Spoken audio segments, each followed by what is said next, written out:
Hello and welcome to another not a very special episode, another episode of Cinema Savvy News. The special was 3 days ago when we spoke about Star Wars, so go and check that one out. That's worth sort of advertising right now because that's probably the most modern news thing on here. Yeah, it's me and Chris. We're back with a belated episode of the news because for various reasons we've missed the last 2 weeks. So we are back on a Sunday, which kind of actually makes us lose one segment, which is quite nice. But we have a lot of news to talk about. Some very bad, which we have to get to later, and obviously there's some really fun stuff like Marvel, DC, and all the other stuff. How are you today, Chris? Yeah, I'm doing very good. Yeah, we've got the usual stuff in there, but there's been a lot of stuff going on in Hollywood the last few weeks, which we'd be amiss to not address. As I said, we'll get to that later. I guess this is a special episode. It's going to be more of a recap one. There is some new stuff in there, of course, but there's been some big ones the last couple of weeks. Like we've got Lion King casting, which we'll get to in a short while, which we need to talk about. So we're catching up the last 2 weeks, essentially. Yeah, and we can start off with actually the most recent bit of news, which I didn't know about until an hour ago, where Denis Villeneuve has officially turned down Bond 25. We spoke a lot about Bond over the last few months. It's like a Creed 2. It just always seems to be around. And we knew there was a shortlist of 3 directors. Everyone went to Villeneuve. And obviously, he's attached to June. He's come out and spoke that he had to turn down. They asked him, are you going to be directing Bond? And he said, the thing is, I don't know about that. Daniel Craig's an inspiring actor. I had some contact. And the thing is, I'm really busy now doing June. But I have to say the privilege to work with him, it would be a dream. I love to work with Daniel, and a Bond movie for me would be a treat. It's a matter of timing, I guess. Timing is obviously that he's doing June. This is not Bond. This is Craig's last Bond film, so it's safe to say that this is gone unless magically at the last second he decides not to direct June, which I highly doubt because he's been probably working on it for like a year. He's been attached for ages, hasn't he? Yeah, and I think if he dropped out of June at this point, I think that would put that film in jeopardy, kind of like when Guillermo dropped off The Hobbit. I think it would throw like a spanner in the works. So, and with sci-fi, I mean, he's just done Blade Runner 2049, so I think that June would be a good next project for him to go to. But we've said that, I mean, he was in the shortlist for directing Bond 25, and I think at the top of our list would have been him. I know for Nolan it would have been you, but out of that shortlist, definitely Villeneuve. But he hasn't ruled it out, has he? He said that it's just, he probably would have done, if he hadn't been doing June, he probably would have taken it on. But I don't know, you know Bond more than me, so even like the old ones, did they tend to get a director to direct a chunk of them, or did it used to be like a new director each time? It was very much like old Hollywood that, you know, in the 60s you're getting a Bond film a year, and it's just in areas back then. Hitchcock had a film out every year, didn't he? And I think nowadays it's every 3-4 years. And they've had a couple. One of the more interesting facts is that the guy, I always forget his name, that did Casino Royale, also directed GoldenEye, the first Brosnan film, the first Craig film, and then he went on to do Green Lantern.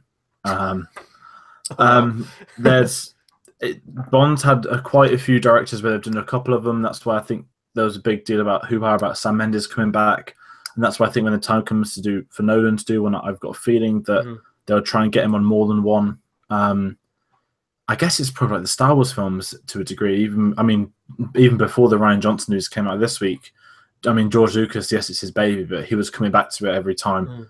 JJ was clearly overlooking the trilogy. He's been producer credit in episode 8, and obviously he's come back to do 9. It's kind of like then the same with Marvel as well. DC, they keep the same guys in and around the topics because I think they work best in that environment. But I think the thing with this Bond film is knowing that it's the final one for Craig. There's whoever gets this film, they're essentially just closing a chapter. Yeah, so that's why I'm thinking, like, would they want to get a director now that would want to continue, like they'd keep around for like 3 or 4 films time, or do they just want to get a guy to finish this one off and then get a new guy to oversee the new, because Bond will be moving into a new phase after that. They might keep it with a more modernized take, so it follows on from whichever Daniel Craig's last one is. But I don't know, it would feel weird to get a new director in now to direct a chunk of them to do one last Daniel Craig one and then basically have to do a whole overhaul and a new Bond and a new style, whatever it happens to be. Yeah, I think it's going to be a one-shot deal.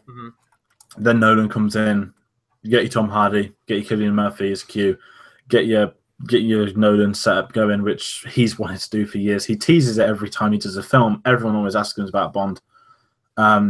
Yeah, I think it's just right. Let's get this one guy in so we can Yeah. finally. It's a bit like football management that you never want to be the guy to replace a big manager. You want to be the one afterwards. But it's a shame because I adored Blade Runner. I loved Prisoners. I actually bought Arrival and Sicario last week. I haven't seen them yet because I was too busy binging some other TV stuff. But they're on the list now, and I think he's a. Well, we did a video last year. What top 10 directors we want to work on a Star Wars film, and he was your first choice. So it's he's the guy that he's got a big career, and he's knocked out a film a year. And good films as well at that. Yeah. Nowadays, a director gets one out 2 if they're lucky, 3 on average. But yeah, unfortunately, that's one chapter closed on Bond, and I guess that narrows it down to 2. I'm not gonna lie, I forgot the names of the other 2 people. Yeah, me too. I've never heard of them, to be honest. But yeah, and I guess we'll get announcements soon. I mean, I've got the James Bond page on Facebook, and they never ever used to do updates unless it was for like a major piece of news. But now every week they're starting to do like recaps of the old films. It's annoying me because I'm used to seeing the Bond Facebook page with some big breaking news, whereas now I see the status, it loads, and it's just like, oh yeah, this happened 30 years ago today. I'm just there like, just give us a name, a director. We'll get one. But it seems like it's all up in the air for them at the moment. They need to track someone down. They did give us a release date though, didn't they? So at least we have that. Yeah, November 2019. I can't remember the specific date, but also they need to get the confirmation of the new distributors as well, because it's probably going to be Warner Bros. Make the most sense. Unless Disney want to take Bond, which very nicely moves us on to our next bit of news. There was a very big bit of news last week. It would have been the biggest bit of news had it not been for the fact that it's now died down. But Fox and Disney were discussing a merger. And obviously it's not happening. I think that's the main thing we can say, that there'd been discussions between the two that Disney would, quote, buy out most of 20th Century Fox. This is everything. This isn't just Fox Searchlight, the film company. This is like, is it? No, ESPN's already Disney. I think they were going to pick up mostly everything apart from the sports and the news, I think, wasn't it? They were going to get sports. They were going to take basically almost everything, probably except a couple of little things. But it's not going to happen. But I think the main thing with this is that the discussions took place. Disney clearly made a bid of some kind, and I think the main talking point in this, everyone spoke about that this would have been X-Men and Fantastic Four going back to Disney's banner of the MCU. I saw that. I didn't really care. I didn't care about any of them. What I would have cared about was Disney getting the distribution rights for A New Hope so we could actually get the proper Blu-ray box set of them all. What I also would have cared for would have been the much-desired Alien Covenant sequel being released under a Disney 12A, because why not? We'd have had a the Planet of the Apes franchise that would have gone there. Avatar, and they have got Avatar at Disneyland now, haven't they? Yeah, I think it's Avatar. So that was kind of weird as well, wasn't it? How like since Disneyland was built, they had a Star Wars ride, they had an Indiana Jones ride, and now they've bought them out. So with an Avatar ride there as well, it's kind of weird. It's like the World of Pandora, isn't it, or something? It's called. Can't remember. Yeah, it's bizarre. Out of any company that would have like traipsed back to Disney to strike a deal, and I guess they kind of have, it would have been Sony, in terms of like just like, please have Spider-Man, just like give us money because we're absolutely in the shit with everything at the moment. Like Fox, I thought was doing relatively all right with all the stuff it's got, so it's really strange that they wanted to like sell stuff to Disney. Had it been happening, I mean, this would have been more prevalent like a week ago if we'd have talked about it, but if they had have got X-Men and Fantastic Four, I mean, that would have been huge. That would have set Marvel up for like the next decade, however many phases they want to do after this. You'd have had Galactus probably as the next big bad guy. I mean, where do you go after Thanos? Could have had Doctor Doom. You could have had anything like that. And I think Disney would have done Fantastic Four right. However, X-Men, it's really awkward because X-Men has some great movies. X-Men has some films in its franchise, which I would say are some of the best comic book movies ever made, like Days of Future Past, First Class, X-Men 2. And I know you didn't like Deadpool, but I think if Disney had had Deadpool, you would have not got a Deadpool like that at all. It would have been very much dumbed down. It might have been a 12A. It wouldn't have come out. No. You wouldn't have had Logan. You wouldn't have had a Logan or anything like that. You wouldn't have had that level of maturity. But then again, we get X-Men Apocalypse, we get X-Men The Last Stand, and we get films like that along the way. And it's Bryan like Singer is a director. Or Brett Ratner. Topical. And if they were with Disney, then I'd be like, yeah, because Disney would do it well. You get them in the classic costumes. You get to merge them with the Avengers. If you are going to bring back Hugh Jackman at any point, what's the way to do it? Merge him with the Avengers. So there would have been more opportunities with that. But would we have got quality movies? Or now we've seen Thor Ragnarok, and I know that you liked it a lot more than I did. Would we have seen that typical structure that we get in that cookie cutter formula for every single Marvel movie moved over to the X-Men franchise? So I was kind of 50-50 on it. I don't want to see like Disney take Planet of the Apes either. I think that's perfect where it is now. And also I don't want them to make any more after the trilogy. So it's a weird one. So I'm glad it's kind of died down, but there would have been a hell of a lot of opportunities there, which would have been very interesting had it have gone on. It would have been probably the most interesting thing to happen in cinema in probably about 20, 30 years. But I think looking back on everything, as much as I love X-Men to a degree and Fantastic Four, I really feel that if Disney want them, they'd get them. And they probably are working on it, they just don't want to pay the money. My issue is that there are three like major box office juggernaut production companies. That's Disney, Fox, and Warner Bros. And yes, there's your Lionsgates, there's your other sort of smaller ones, but still big enough. But Disney already has enough. I mean, taking Star Wars, like, I mean, look, if you go to the top 10 highest grossing films of 2016, the worldwide charts, I think the top 5 are Disney, maybe the top 6 as well. But that is decimation. And I think with Fox, if you look at what's happened to them recently, they haven't had like major franchises. They've relied on X-Men. That's why they've rebooted it. They've been so quick to do everything with it. There was like 4 or 5 X-Men films in development. Yeah, you've got New Mutants coming out next year, and yeah, they're really banking on the X-Men films. But I mean, if Disney had bought it, that would have made Disney a monopoly. I mean, it already kind of is as of right now. But if they'd taken that, we were saying like Warner Brothers would have been the only one they'd need to buy out, and that would be the day that Disney get the DC franchise, which would be really strange. Then you'd have DC versus Avengers, and the fanboys would go crazy in the comment section. So I guess I'm glad they're not buying it, because you do need like competition with companies and things like that, for better or worse. Maybe, and I think maybe they will strike a deal at some point. Maybe it'll be like a Sony thing where they get to use Wolverine in one of them. I guarantee down the line we'll get something like that. I only want to see Wolverine again if he's in the MCU and if his face is on show, because there's only one person that's Wolverine. Yeah. And that's Hugh Jackman.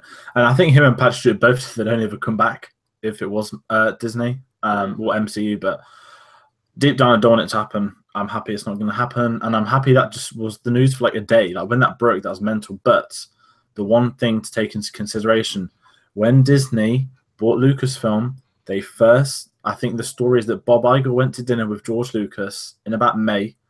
And just apparently the story is he bought out the restaurant, like it was just them two eating in the restaurant, and he just said, I want to buy Lucasfilm. And apparently George Lucas was taken back. He didn't think they'd ever asked for that. But then he went back, he worked out the money, worked out the values, got the 3 major characters signed up, wrote some treatments, then made a phone call back to Disney, goes, here you go, $4 billion, and this is already in the pipeline for you.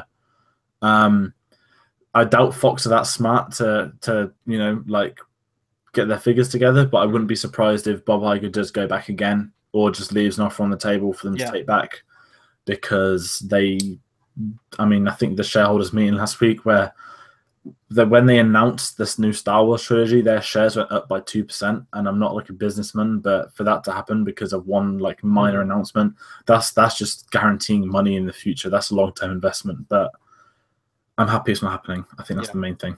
And moving on from this, that's kind of the rumor mill. But now we have the actual proper news, and there's so little of it. But one of the big ones is that Tarantino is looking for a new studio for his next film.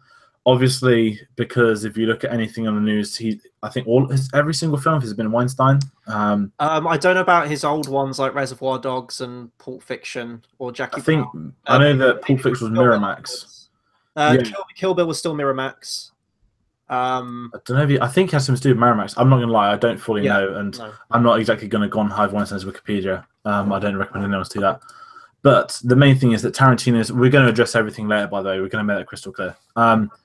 Tarantino is obviously making a film on the Manson murders, not Marilyn Manson, the awful musician, the murdering family from the old days. Speaking of Marilyn Manson, there's a really funny video where it's quite recent. This is off topic, but it's really worth going on YouTube to have a look at.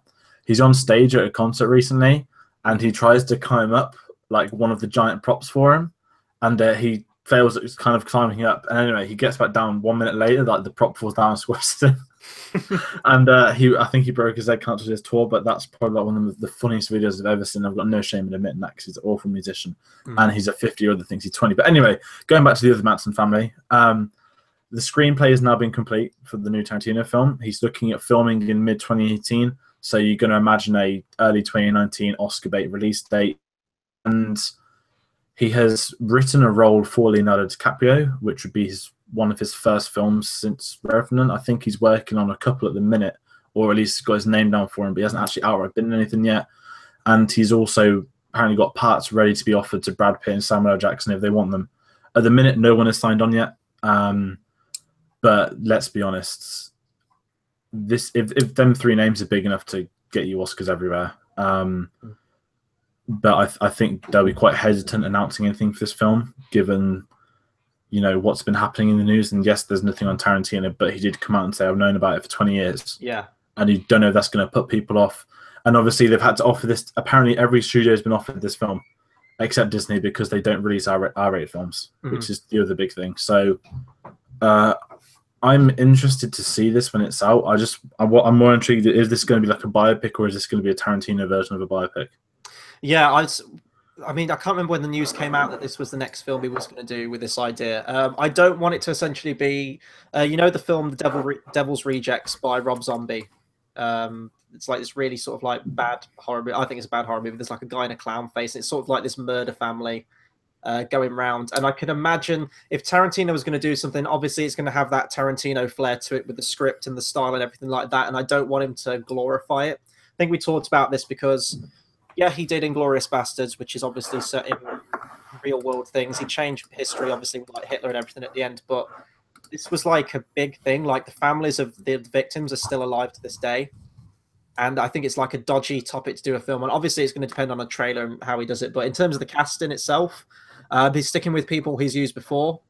So that's completely like Tarantino. Samuel L. Jackson's a foregone conclusion. He's used him in pretty much every single film since Pulp Fiction. So yeah, it's the whole studio thing that's kind of weird at the minute. It's going to be interesting to see how this one pans out. I mean, it's a Tarantino film at the end of the day. His name's still going to carry weight. But there is that unfortunate baggage going into this next film that he's probably going to have to overcome, definitely with the media. Yeah, because there are some questions that he does need to answer and not do a shitty excuse like he's done already. So yeah, there's that, and hopefully we get an announcement soon on them because I'm still intrigued to see this film. Yeah. The next thing news, literally we're glossing over. They've officially announced the cast of The Lion King. It's a pretty big cast, and over the last few months we've kind of reported it like bits by bits, but it was officially announced by Disney, Jon Favreau. It's all done and dusted. So I don't actually have the picture on me, but I know we have Donald Glover as Simba. Yeah. James Earl Jones as why do I always forget his name?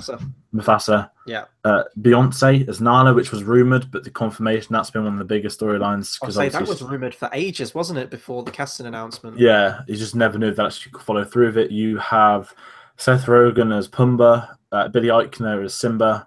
Oh God, have I already forgot Billy Eichner. Billy Eichner? Is it Billy Eichner? No, Donald Glover's Simba. Billy Eichner. No, not Simba. Timon. That's the one. Yeah, he's Timon. Seth Rogen's Pumbaa. Jesus, you've got John Oliver as Zazu. You've got Chiwetel Ejiofor as Scar. So we got two predictions right. I mean, you predicted Seth Rogen for Pumbaa. I predicted Alfre Woodard as Sarabi. One thing I saw from the cast list, though, it looks like they've changed the name of one of the hyenas, which I thought was really weird. You've got Shenzi. Actually, they've changed the name of two. There was Shenzi, Bonsai, and Ed in the original animated one. Now you've got Azizi, Shenzi, and Kamari. Really would it have been too much to ask for to get Aziz Ansari to voice Azizi? We had three people in mind for the hyenas, didn't we? Let's be honest. Yes, the New Day. They were the only people that should have done that. It's a very strong cast, and I'm not going to lie, I'm looking forward to this film. I've said many times before, deep down, I've always preferred live action to animated. Yeah. That's why I haven't been completely against the Disney reboots, and Lion King is visually going to be one of the most incredible experiences I've ever seen in my life, given the fact there's not a single human in it, which is going to make it mind-blowing. I'm still of the opinion of, do we need it? Like, I've said this again and again, like with Beauty and the Beast as well, like, do we need it? The original film still stands up. People still watch it to this day. It's kind of like a perfect film as it is. If they do change things up and like alter the story and make it better, that's fair enough. But I haven't seen that case with Jungle Book or Beauty and the Beast so far. So we'll have to see. Cinderella did a bit more than the other two did. It added more of the backstory with her mom and dad, which I did quite like. So it builds up to Kate Blanchett becoming the stepmother, and obviously it was done by Kenneth Branagh.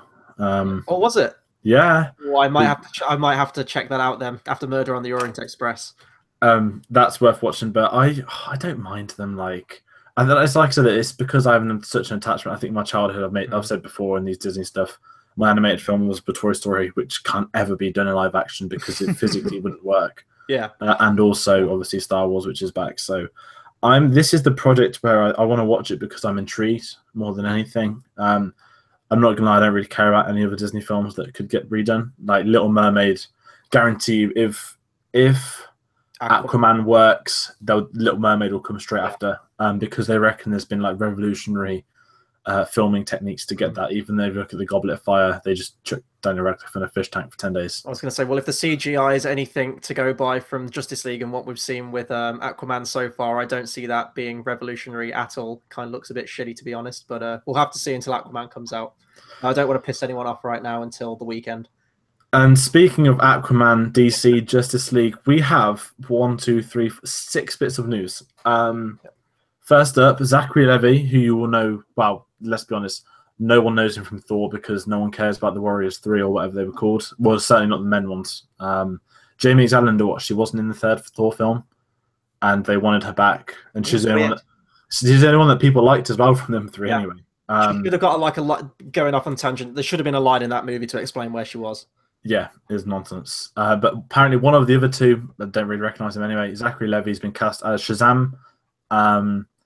I think he's in Chuck, one of them kind of comedies. I don't know. I don't care. Mark Strong is in talks to play the villain, which has broke my heart because he only ever seems to play villains these days. And this is his second time. He's Sinestro. Villain.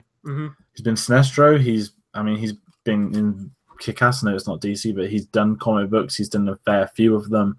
He has a presence as well, which people will think of the old Green Lantern film, but he is going to be in talks to play the villain. Not Black Adam, who you would expect to be the villain in the Shazam film, but no. Black Adam, starring Dwayne "The Rock" Johnson, is apparently going to now debut in Suicide Squad 2 to introduce him to the DC film series. The character just has no place in the Suicide Squad. I just don't understand. There's going to be someone out there that's going to be like, in issue 426 of Suicide Squad by certain guy, Black Adam feature. I get it, okay, but like, he's not a name. If you've got a Shazam movie, it'd be like doing the Joker and not putting him in a Batman movie. Oh wait, they did that in Suicide Squad. Okay, that's not a good example. Batman was in that film. It was just terrible. Yeah. I don't want Suicide Squad. I just don't know what. I think it's because which is going to be the most bankable movie at this point: Suicide Squad 2 or Shazam. It's going to be Suicide Squad 2 with The Rock. The Rock, exactly. That's the only reason they've done it. It's pure greed. It's got nothing to do with the story or making sense. Even though he should be shooting his Fast spin-off, and we'll get to Fast 9 later. But he should be in there. I think what it is, they clearly want him for more than one film, and obviously DC likes to kill their villains, so they probably don't want him to be debut. I mean, he might even debut. Apparently, Justice League has 2 credit scenes. I've seen that on the news this week. That's another thing to add in. Yeah, I saw that. That's bizarre because I swear they will come out slagging off credit scenes recently. But anyway, so yeah, there's a couple of bits of DC news. We've got some more that. This is old news now, but Justice League will be, as rumored, will be using the old Batman theme by Danny Elfman because he's too incompetent to make new music. He has come out and said there is only one theme in this. There's only one Batman theme, and the one Batman theme is in the Justice League film. You can go and see a clip online where they've got the theme in, and it just sounds horrible. Like you've got the awesome theme, and then you look up, and I love Ben Affleck, but it's just not like the Michael Keaton Batman. It doesn't. You can't take his theme and put it on someone else. It's not going to do anything. It'd be like Danny Elfman doing his fucking Spider-Man Homecoming 2 and bringing the original theme back. I'd probably cry in the cinema out of abuse more than happiness. Yeah. DC. Oh, sorry. There's some more DC news. Justice League is confirmed as under 2 hours because the execs made them make it under 2 hours. Odeon has it bang for my local Odeon has it bang on at 2 hours, 120 minutes. And Ben Affleck's Batman's future is in doubt again. Let's breathe because we're not done, but we'll talk about these bits first before we get to the bad news. Should we just go for the Ben Affleck one because that's the real news? Yeah, okay. I wanted to talk a little bit about the Danny Elfman thing, but I mean, go for it. Do Danny Elfman. You're a defender of this. Yeah, I love his Batman theme. So if he says like this is the one true Batman theme, which fair enough. Like I think Hans Zimmer said something to that effect, and that's why he got Junkie XL to do the Batman theme for Batman v Superman. It is my favorite Batman theme. When I think of Batman, that's the theme I think of. But I'm aware that fits the more campy tone. Like it was still dark, like the Tim Burton ones at the time, but by today's standards, it is very campy. And although it's a badass theme for that character, it doesn't fit for today's. You couldn't put that theme, for example, over the Nolan films. It wouldn't work. Like Hans Zimmer's worked for that. And I actually really like Junkie XL's Batman theme. I don't think it was really played full force in the movie, but I liked it. If you listen to it on its own on the soundtrack, I forgot what it's called on the soundtrack. It's like an 8-minute track, like What Good Men or something like that it's called. And I really wanted to hear that again in Justice League. It's going to be strange. I'll geek out because I love that song and I love the Tim Burton 1989 Batman movie, but it will be weird. And it didn't play full force in the clip from what I heard. It's like a little fading in motif. So if they keep it to that, it'll be fine. If they do the whole entire full orchestra, it'll be strange. It sounds to me that Junkie XL still got sacked from this film in like March. Do you remember there was that big sort of drama about it? It was like, oh my, they've replaced him with Danny Elfman, and it's kind of like I wasn't the biggest fan of Zack Snyder, given obviously what happened. A lot of creative changes were made. It's still quite sad to see from my end, like a composer who's probably spent a good year or two coming up with ideas, doing some stuff behind the scenes, working on the previous film to take over, to then get told no, you're not doing it before like it's even probably been in the studios with them. And I liked his Batman theme in that last film. It suited Ben Affleck's Batman really well. It suited DC, like not as a criticism, but the darker tone, the more violent aesthetic. It suited that. Because it was new, but you could still, if you listen to it, you could still hear elements from like the Schumacher films and the Elfman films, but it had that more modern day, epic Hans Zimmer like quality to it. There was a Batman persona in it, and it felt more like Mad Max, which isn't a bad thing. But obviously, Junkie XL did do that, but I think it's just cheap of Danny Elfman. Like, I know it's not my favorite Batman theme. I don't care about any of them, but it's just cheap to come out and say, I've made the only Batman theme, and 60s Batman was there before you. Yes, you did the 80s one. Then there was the Zimmer one, and there was one last year. It's cheap to come out and basically kick off at them, but I think as a composer, to take your work and then I get some people like to. It's like directors rebooting their own films. It doesn't really work, but for him just to go, oh yeah, I'm just going to bring the exact same thing, almost 30-year-old song, and put it on a brand new. And this is meant to be a Batman that, well, we don't know how long Ben Affleck's going to be Batman, but this is going to have to go through the years. And we already know that Michael Giacchino is blatantly going to do the Batman trilogy. Yeah. So I don't know where I stand with this. And then you got to think of the rumors where they were bringing back the original Superman theme for this film, and I said to you before we hit record, the only man who should be allowed to would be John Williams, because I think it'd be weird for someone to compose someone else's theme. Even going back to Rogue One, if you look at Michael Giacchino, his career, he does the Jurassic Park theme, but in Jurassic World, he kind of created a new one to go over the theme park. Rogue One, he did his interpretations of some themes. He didn't do the Imperial March. He created the Krennic theme.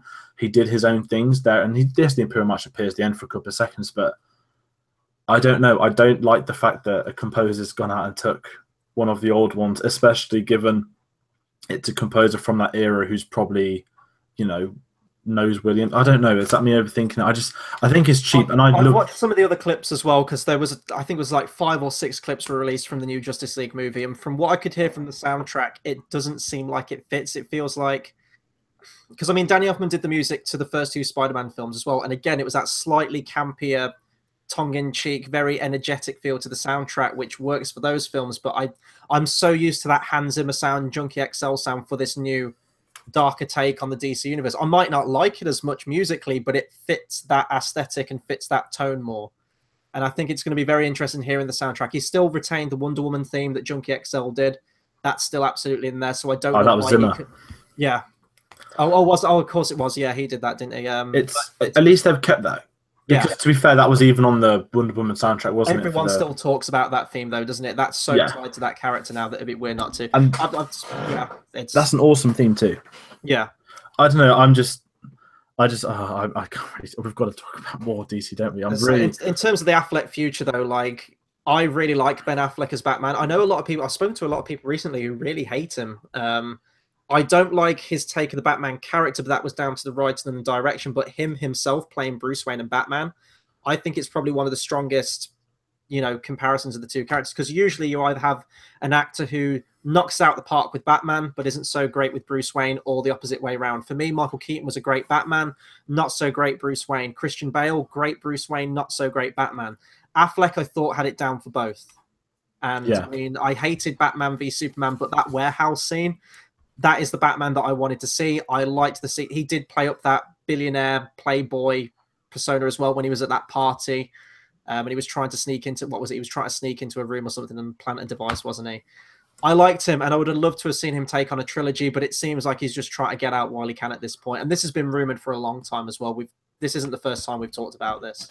This first broke before Comic-Con that it's not going to happen. He come out and said, "I am Batman." And I think what's happened this week is in his press tour they've said you've got a 5-picture Batman deal. You're going to finish it, and I think what were his words that I don't know about that. We'll see what the future holds, because obviously we know that he was originally going to write and direct his Batman film. Then it turned to I'm passing over directing because I can't, not in an nasty way, I can't do it. It's just you can't star and be the director of a Batman film. You need to do one or the other. Then it came to him just writing it. And then that turned into a page one rewrite that Matt Reeves is doing, which I'm completely fine with. And I imagine that Matt Reeves, I think he spoke about having creative freedom. And I think Warner Bros. Have coming out now. They're trying to make out that we've got creative freedom for all of our directors for everything we do. We want to, because Marvel's got a rep of you do it our way or no way. Mm-hmm. The only one that's really seems to have had a good time Marvel is James Gunn, and that's because and Taika Waititi, but that's because they've let them in the more cosmic stuff do what they want to do. They haven't tied in as much, but yeah, I don't think Ben Affleck. I think he'll do the second Justice League film. There's a rumor that people think they can. I mean, the comic book fans will know that if they activate a storyline that Bruce Wayne's dad could be Batman. So there's people are talking about Flashpoint. That is. What's his name? I always forget his name. He was in Watchmen. He's Negan in Walking Dead. Oh, he played Jeffrey Dean Morgan. Yeah, he played Bruce Wayne's dad in. That's what people are talking about. Yeah. Yeah, I think that's just cheap of them saying we want someone that's that age that could do a good job, and we've seen him swing a baseball bat on TV. But then could you? Because I mean, if you ask general public, like, what's Superman's real name? Clark Kent. What's Batman's real name? Bruce Wayne. It's always been. I know there's been other Batman in the comic books, but in terms of general public for the movies, it's always Bruce Wayne. Could you do a Batman movie with Thomas Wayne as? No. I know that's in the comic books, and I know that's a sub story, but that's not inherently Batman's origin. That is like a parallel universe that's created through a fuck up to do with the Flash's storyline. And I've heard them say that the success of Justice League will determine whether Flashpoint even gets made in the first place. The way they could do it is they could do Flashpoint and not do Bruce Wayne's dad. They could just essentially do like an Earth 2 story where you kind of do a Days of Future Past after that, wipe the slate clean, and then reboot it afresh afterwards. It'd suck for all these new actors they've got. It would suck for Wonder Woman, and they'd probably continue Wonder Woman anyway, in all honesty. But I don't know. It's just a mess. It's a complete mess at this point. This is where you go into a franchise, into a cinematic universe without having a plan. And this happens. And with more bad news, oh yeah, something that's come overnight. Right, Gal Gadot is rumored probably. Well, it's come from one of the magazines, but it's clearly true. It's been leaked to them. They've said it's been leaked to them by someone. Gal Gadot is ready to walk out of Wonder Woman to stop playing Wonder Woman because right now at this minute, Rat Pack are producing Wonder Woman. They produced the first one. And for those that don't know, Brett Ratner is obviously head of Rat Pack. For those that are far away from the news, Brett Ratner has, I think, 6 allegations, sexual harassment. He's done sexual abuse as well. And Ellen Page has come out and checked her Facebook for a very lengthy thing on that. He's clearly guilty as charged. It's not on our plate to discuss it because we've said before, and I think the last episode, that we can't really comment on stuff like this because it doesn't suit what we do. And that also turns into something else entirely. I mean, we spoke before for about half an hour and stuff, what we're going to say and what we're going to do. but sometimes we've got to address a couple of other things that are actually a part of this show why I have to talk about. But at the minute, she's threatening to walk unless Warner Bros. Remove Rat Pack / buy out their share of the production for Wonder Woman 2. And I've got to say fair play to her for that, because I think now I wouldn't say she's A-listed yet, but now she's got a bit of power behind herself. The same Patty Jenkins, that I think they're a big enough draw now to say that this probably would have happened anyway. But to get that confirmation and that, listen, I'm not coming back unless you do something about it, that's something is one of the right things to be happening. And it's obvious that Brett Ratner is guilty as hell. We've got another bit of news with him that, for obvious reasons, his Hugh Hefner biopic is now not pushing ahead, starring Jared Leto. I don't think it's hard for a guy desperate to make a film about Hugh Hefner to also then have all these allegations against him. There's a real sort of warning message there, / a bit of, I don't want to say irony because it's not ironic, but it's you want to make a film about Hugh Hefner, you're clearly not like a morally right person. I think, what did he call him? Did he say he revolutionized America or something like that? He's obviously, and the fact he's called it Rat Pack, he probably thinks he's, what do they call the famous George Lucas, not Kevin Spacey, the George Lucas Spielberg lot? Was it the Brat Pack they used to be called as a joke, or that group of people? Well, I only know the Brat Pack from like the 80s teen movies of like Breakfast Club and 16 Candles and things like that. That was called the Brat Pack as well, those series of films starring those people in it. But I don't know if, you might be right, the whole Spielberg, I haven't heard that term attached to them. Oh, they had a term, I don't know what it was, but there was Spielberg, Lucas, what do I forget his name? Coppola, was he? Francis Ford Coppola, and one or two others where they all knew each other from a very young age. They did sort of they didn't completely all study together, but they were well in with each other at that age. But yes, so obviously we've got to talk about that. And while we're here, we kind of have to address some of the other things. So we're just going to say it to get rid of it. Obviously, we said the Hugh Hefner biopic's been shelved. Kevin Spacey has been completely cut from a film called All the Money in the World, which was coming out December 22nd, directed by Ridley Scott, based on the real life story. This is one of the Oscar bait films and summed up by everyone else.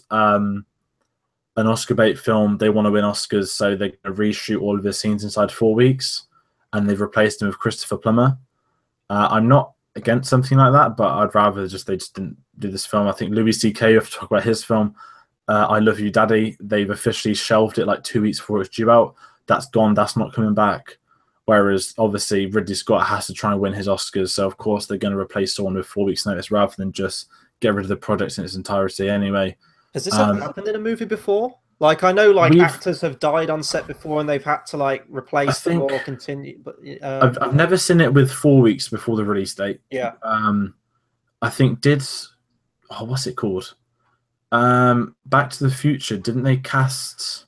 Well, that was, I think they shot for a month. And they got rid of him during, and then had to redo. But that was relatively close, I think, to the start. I've never seen. I think they've said with the Kevin Spacey one that he was on set for 8 days, and most of the scenes were him on his own in a room. So it's probably quite easy to organise the reshoots for it. Yeah. But that's ballsy in itself to attempt that inside 4 weeks. But at least it keeps Ridley Scott busy. But yeah. We're going to try and breeze past all of these allegation things because it's really awkward to talk about. So we can talk about other topical movie news, and obviously we've got to bring this up. But I mean, this is news that affects a lot of people and is still ongoing, investigations. It might even go to court, some of them, and it's just not really our place to talk about these things in depth. And if something comes up, that's the thing. These are the ones we've had to report. And we said last time, but have one this time we don't want to talk about it. We said that straight away because it's not in our place, our right. So with that, I'm going to move on from all of these and let's get really happy and talk about Star Wars. We've got Marvel as well. There's Captain Marvel one. Star Wars is happier. Yeah, we'll do the line. Yeah. Captain Marvel is filming in February. How excited are you out of 10? Okay, let's move on to Han Solo then. Continuing talking about reshoots then, in a way. So this rumor has been circulating, I think, for about 2 weeks now, that the Han Solo spin-off film coming out next year was almost entirely reshot. I think they say about 80% of the film was reshot. And there's a certain quota that has to be made with directors in terms of percentage of how much they've directed. So if this is the case, then Ron Howard, I guess, will take sole directing credit, won't he, over Phil Lord and Chris Miller? Maybe they'll get like an executive producer credit or something like that. Who knows? But if they've like changed the entire movie pretty much, yeah, I mean, I don't know how they've done that. If that's the case, like, I really want them to salvage this film, but the more news that comes out about it, it's just not sounding good to me. It sounds like an absolute disaster from the get-go. And even like Rogue One had a lot reshot with it. I don't know what the percentage of that film was in terms of reshoots, but I still really enjoyed Rogue One, but you can tell that the first half of that movie, there was a lot cut out and there was a lot changed around at the last minute. I think this is like a whole movie of that.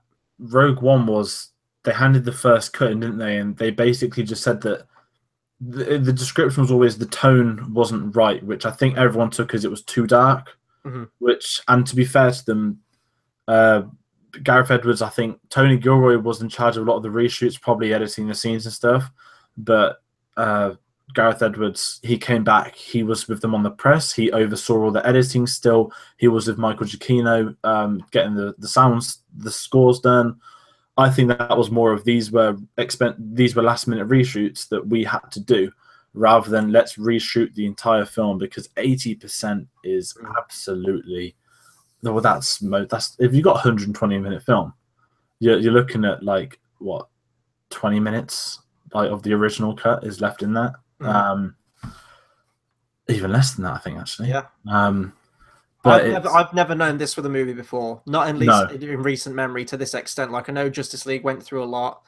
As I mentioned, Rogue One and other films like that, you always get reshoots on any big budget film, but to this, they've essentially made a new movie in the span of a couple of months, which is staggering. I've never known that happen before. I'd imagine the most expensive thing was probably just to get the actors back, and their schedules as well. Like, I mean, it's a big, it's not, I wouldn't say it's a massive cast, but you had Emilia Clarke. I mean, it's a good thing Game of Thrones isn't shooting, otherwise she'd contract me on that one straight away. They had to recast one guy. I was going to say, I forgot his name. Is it Michael K. Williams? It was only a minor role. Haven't they? Yeah, but it's. I really want this to be good. We're 6 months away from it now, which is scary. And no trailer. Still nothing. No trailer. I think they're going to attach that to Star Wars still. I think that's their smartest move, because everyone in the world is going to go to the cinema to watch Episode 8. So they will attach it to that. I really hope they do. I think I want them to salvage it. I don't know if they will. I like Ron Howard. I think what this means is that in the future, Disney are going to probably make.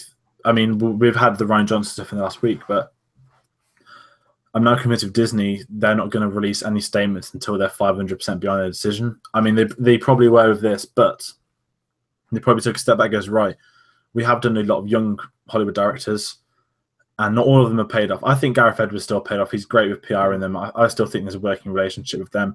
I think because Rogue One was a big reshoot for the sake of a reshoot, that probably had more press than it should have done, maybe.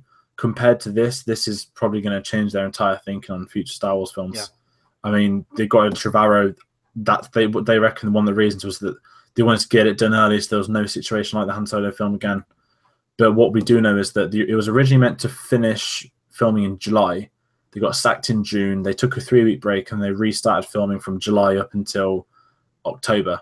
So in all honesty, it's about 4 months. It's basically a shot-for-shot remake. I know, but you got to like plan the entire. Well, we're hoping that the stories remain the same, but if they've reshot, maybe they've kept the story the same, but they've just like it's the same script.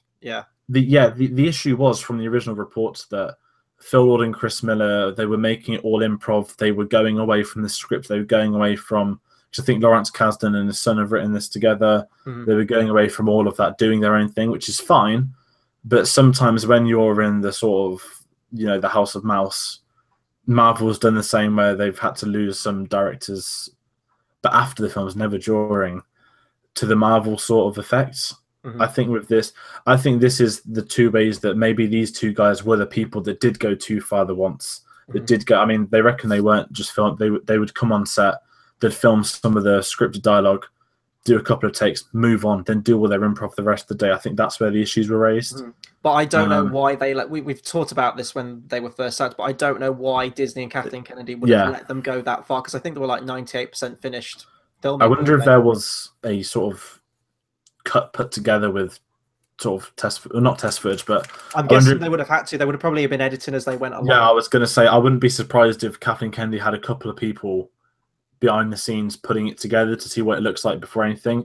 I mean, I don't think the VFX will be too hard to do, especially the modern sort of Star Wars. That I guarantee most of the VFX is like long shots, establishing shots. Whereas, to be fair to the newer films, it's been practical effects, locations. I mean, most of this has been shot at Pinewood, like the last few films. But it's such a bizarre. But I'm still fascinated for this because if this film comes out and it's great, then Disney get all the applause, which they rightfully would do. If this comes out as bad, then they've got to take the slack for not only making the changes, but for hiring them in the first place and getting the vision wrong. I think just coupled with this as well, just like hype is low for this one. Like, I mean, we'll still go and see it, obviously, but we're all thinking Last Jedi at the moment. Then we're thinking Episode 9. Then recently they've just said, oh, there's this new trilogy come out that we're all talking about. There's Kenobi. And it's like, oh, yeah, and then there's a Han Solo spin-off in the middle as well. I think what it was when 7 came out, the hype was unparalleled to anything you'd ever seen. And I still think Rogue One went under the radar. We were excited. But I remember, I mean, we didn't book our tickets on the first day, could book tickets. I didn't buy any merchandise until after I saw the film. It wasn't shoved in your face as much as Episode 8 has been. Rightfully so, it's an episode versus a spin-off, but this is so under the radar with the May release. And in May, everyone's going to be talking Infinity War anyway. Yeah. I want it to be good. I think Ron Howard's competent enough to have salvaged it, but if he does, then all fair play. But I reckon we'll get that trailer before Episode 8. I think, yeah. I mean, they've done well with all the Instagram stuff, teasing everything for the last few months. They've resurrected some of the PR, but I mainly think they've reshot so much to probably get Phil Lord and Chris Miller completely off the credits. Yeah. The other thing we talk about Star Wars is this is really ironic because this was written down before the Rian Johnson news, but Kathleen Kennedy in an interview talking about the future of Star Wars after Episode 9. She said, we're sitting down and we're talking the next 10 years of Star Wars stories and we're looking at narratively where it might go. Future stories beyond Episode 9 with the new characters, but also looking at working with people that are interested in coming into the Star Wars world and taking us to places we haven't been yet. That's exciting because it's a vast galaxy far, far away. The possibilities are endless. 1 week later, Rian Johnson gets announced that he's going to create his own Star Wars trilogy. I don't think you could have, ironically, we could have been late for this as well. Yeah. Fair play to Kathleen Kennedy that she probably did that interview laughing to herself on the inside that they're going to be releasing a press statement the following week. And the possibilities are endless. We're going to get these Star Wars films when we're into our 30s, 40s. We're probably beyond that, probably for the rest of our lives. Who knows? But yeah, no, we did a whole video talking about this. Yeah, go check that out. It's a fun video and it's a good time to say that when Episode 8 comes out, we'll be doing a lot of Star Wars things. We've got a couple of ideas I think we've mentioned, but nothing concrete. But in December, there will be a lot more Star Wars stuff. And for those that are into their gaming, Battlefront 2 is out this week. I kid you not, it's happened. We're almost at the end. Blade Runner 2049. Such a sad shame about the money, but originally it was going to be a 4-hour film and it contained an intermission, which is just mega old school. Only once in my life I've ever had an intermission at a cinema, and that was a rescreening of, why have I forgotten the name of it? Someone's going to shoot me for this. 2001: A Space Odyssey. Oh, wow. Yeah, that movie needs an intermission. Yes, it did. And I remember it clearly. It just kind of intermission, the lights went up, and I was so confused. I've never had it before. I've had it once, and it was Pirates of the Caribbean at World's End, which was really strange. I think that was a local Odeon that I don't usually go to, and it was really, that's the only time I've ever got an intermission at a movie. I guess back then there wasn't really long blockbuster films. No. Whereas like nowadays, like what is that? Is it 2 hours 45? Yeah. It's like, I mean, what Dino Rises was 2 hours 40. Batman. I think the max the studio will allow is about 3 hours, and then they sort of say, right, start cutting it down. Have your ultimate edition cut of this DC film, so you can pretend you liked it more at home. But yeah, the other thing is talking about Blade Runner is that no one thinks they'll release this 4-hour cut. I'm sure they will. It would be in Blade Runner's history to release a 4-hour cut, but apparently Denis Villeneuve was like Nolan. He doesn't like his deleted scenes, and apparently they want one definitive cut. But by saying there's a 4-hour cut, I think people are going to ask for that instead. I would have loved a 4-hour cut. I don't know whether I would have preferred it because I mean the first one was long in and of itself, and I think a 4 hour one would have probably pushed a lot of people over the edge. I love long movies. I love movies with an intermission, so I would have been fine with this. And I'd even said in my review that I really enjoyed the film, but you can tell it almost seemed like they dropped an entire storyline off at the end, like it was building up to a bigger ending. There were still plot points that didn't get resolved, maybe for a possible sequel, or maybe, as we've now known, maybe it was in that 4 hour version. Um, I'd like to see it, and as you said, it would be in keeping with the history because there's been God knows how many different cuts of the first Blade Runner. I'd watch it. It'd be an interesting experiment to see how the two compare, which one's the easiest sit, which one feels the most fleshed out. But I think it'd be the 4 hour one. I mean, there was rumors there was a 4 hour cut of The Dark Knight Rises, right? And that would have, I would still have paid to watch that. Yeah, I think that would have worked better given the time. I know you hate it, but given the time jumps. Yeah, well, it breathes. That's one of the things I hated. How it was like 30-second scene cut, 30-second scene cut, and it was just like not even that. It was like Act 1 ends. Oh, look, it's winter. There's snow. Yeah, and you just know there was stuff, and they reckon the Bane origin was there properly. Stuff like that was always rumored, but I would also love a 4 hour cut of Dunkirk, but that was beautiful at 1 minute 47 as well. I don't know if I could have took that kind of tension for 4 hours. I think that would have kicked me over the edge. You have to like empty the tank before like you sit down to watch the film. The boat scene could have been 10 minutes longer with an extra 10 bullets being shot across the time, and you'd still be terrified. When they're saying like how long they have to wait until the boat goes out into the tide, like you're with them there for like that 3 hours just in that boat. It's like a VR experience, like no other. A Christopher Nolan VR experience, he just takes you to the beach, literally. And anyway, more Conjure Club guy as well. Yes, Conjure Club, of course. Speaking of Conjure Club, a sort of villainous, a villainous tribe of people threatening Han Solo. Tyrese, as you all know from Fast and Furious, he was in Transformers, but no one cares about anything except Fast and Furious. He has given an ultimatum to Universal Pictures. It's me or Dwayne The Rock Johnson for Fast 9. It's like the moment from Dark Knight, and this gives you power over me. Like, yeah, I think I saw a really funny point of this is that I think it was on the news that, you know, apparently Will Smith gave him $5 million to sort out his family issues. Any family issue which needs $5 million is clearly a family in debt, let alone having an actor that's, you know, been in a couple of $1 billion films who's probably spent all his money. Everything's come out. Everything's because he wants the payday for 2019, but he has to wait a year to get a couple million payday. Like, how devastating is that to wait 1 year? So I made a really good point. And it's like Tyrese spent the last 5 years being about it's all for Paul. Paul, you're my brother. For Paul, to Paul, for Paul. And now it's I need my money. Please give me my money. Fuck The Rock. I need my money. I think that says everything he needs to know about Tyrese. And hopefully they replace him with Kevin Hart, who's a million times funnier and would actually be a lot funnier driving a car because he's so small as well, and there'd be a bit better jokes. Yeah, no, I agree. I mean, I do love the Tyrese character. I speak as I find. I do really enjoy his character in the films. He was one of my favorite things from Fast 8. But I mean, if you go to the studio and say it's me or The Rock, you look at what The Rock's doing nowadays, how much he's worth, and sought after. Of course, they're going to go with The Rock, aren't they? Definitely. Yeah. Moving on from Fast 9, but almost at the end. Don't worry, people. Creed release date confirmed for November 21st, 2018. Probably like I don't know, this has probably got one of the records for most appearances in the news without headlining it. And they reckon filming has commenced now because we've got Empire Magazine's Instagram. They put a picture up of them on a film set, and it's clearly a boxing gym. What boxing films do you out soon? It's actually Southpaw 2. Oh God, a film that no one cares about. Yeah, no. I saw this picture earlier today, and I mean, I love the Rocky films. I loved Creed. I still say it's the best Passing of the Torch movie I've ever seen. And with all the news that Sylvester Stallone's been putting out, I mean, he's great on Twitter. All the little nuggets of information he throws out there. With where the story's going and where I hope it goes with this one, I cannot wait for this. So I'm marking my calendar for November 21st. I can't wait.